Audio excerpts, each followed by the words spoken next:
The specific moment that I knew for me that I was hooked is when we were doing the Union and we did the Vancouver screening at the Vancouver International Film Festival. Full theater, 450 seats. There's 2 empty seats because they're broken. That's it. We're pulling up to the theater and there's this huge lineup. So we're thinking like, wow, some movies really packed, right? And then there's a sign that says rush tickets for the Union. We're like, whoa, that's for us. When you go into the film and you watch it with that audience for the first time and you see them laughing when Joe Rogan comes on or crying when they see Greg Cooper with MS and affected by your film, and then at the end there was like a 15-minute standing ovation and they wouldn't stop as we're walking down the thing, and I knew then, I was like, man, I'm never gonna be able to do anything else. I'm not gonna have that sense of fulfillment of inspiring an audience to think outside the box.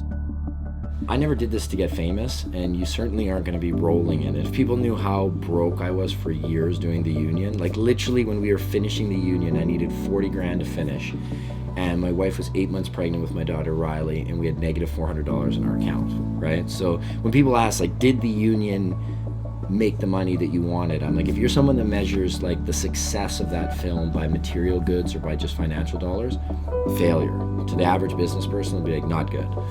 But it gave me a career now and opened the doors where now I got to work on legendary projects like I Am Bruce Lee and The Good Son.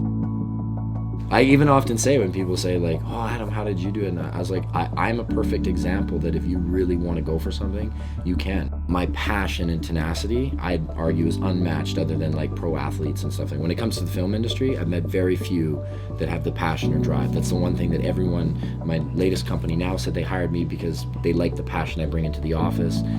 That's what made me succeed. Well, if a young filmmaker wanted to follow my footsteps, first thing I would tell him is don't do it. No, in all seriousness though,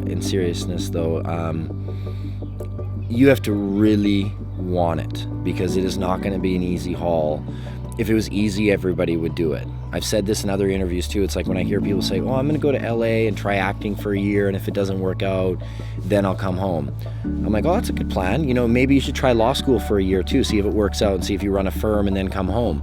It doesn't work that way, right? If you want to get into it, it's going to be a long haul. You know, it's that old line where life is not a destination, it's a journey. So you have to look at what you've accomplished in that journey and appreciate what it is and appreciate whatever it is. If you are just, you know, a co-producer on a project 5 years down the road, but it's something you really love and you're passionate about it and you're making a decent living, that's success, right? Don't be disappointed. Don't set goals like I have to win an Oscar in 3 years or something. That's just silly.